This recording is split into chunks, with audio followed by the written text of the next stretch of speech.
महाराष्ट्र के एक छोटे से गांव भैरवपुर में एक पुराना इमली का पेड़ था। गांव के तालाब के किनारे अकेला खड़ा। लोग कहते थे कि यह पेड़ गांव से भी पुराना है। इसकी टेढ़ी मेढ़ी डालियां बरसात के अंधेरे आसमान में कंकाल जैसी लगती थीं। गांव वाले कहते थे कि सूरज ढलने के बाद कोई उस पेड़ के पास नहीं जाता।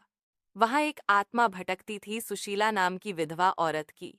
कई साल पहले सुशीला अपने पति की मौत के बाद अकेली रह गई थी। ससुराल वालों ने उसे ताने दिए, तिरस्कार किया। वह चुपचाप तालाब के पास बैठकर रोती रहती थी।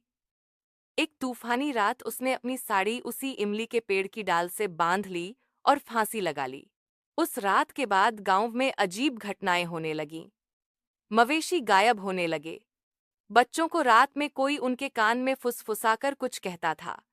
जिसने भी रात के बाद तालाब के पास जाने की हिम्मत की, उसने सफेद साड़ी में एक औरत को पेड़ के नीचे अपने लंबे बाल के स्कोर रहनाई खे संवारते देखा।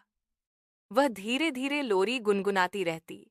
वही लोरी जो गांव के बड़े बुजुर्ग कहते थे कि कभी सुशीला की भी दादी उसे सुनाया करती थी।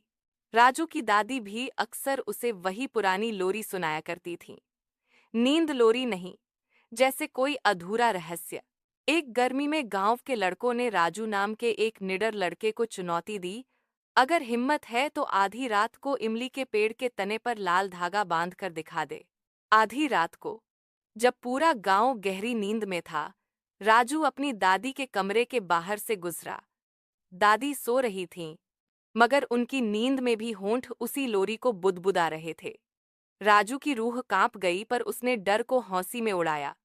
लालटेन और लाल धागा लेकर तालाब के किनारे पहुंचा। पानी काले कांच जैसा शांत था। इमली का पेड़ हवा में हिल रहा था। उसकी जड़ें मिट्टी में पंजों की तरह गड़ी थीं। पेड़ के नीचे कदम रखते ही हवा थम गई।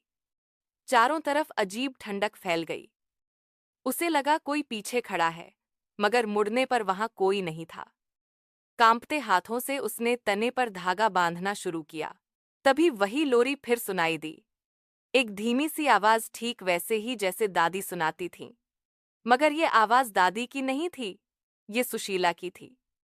उसने पलट कर देखा, सामने सुशीला खड़ी थी, सफेद साड़ी, पानी में भीगी हुई, लंबे बाल चेहरे पर झुके हुए। लोरी अब टूटी फूटी फुसफुसाहट बन गई, मगर हर शब्द में दादी की छाया थी। राजू की लालटेन बुझ गई। अंधेरे में वही आवाज आई, यहीं रह जा। सुबह गांव वालों को तालाब में सिर्फ लाल धागा तैरता मिला। राजू कहीं नहीं था।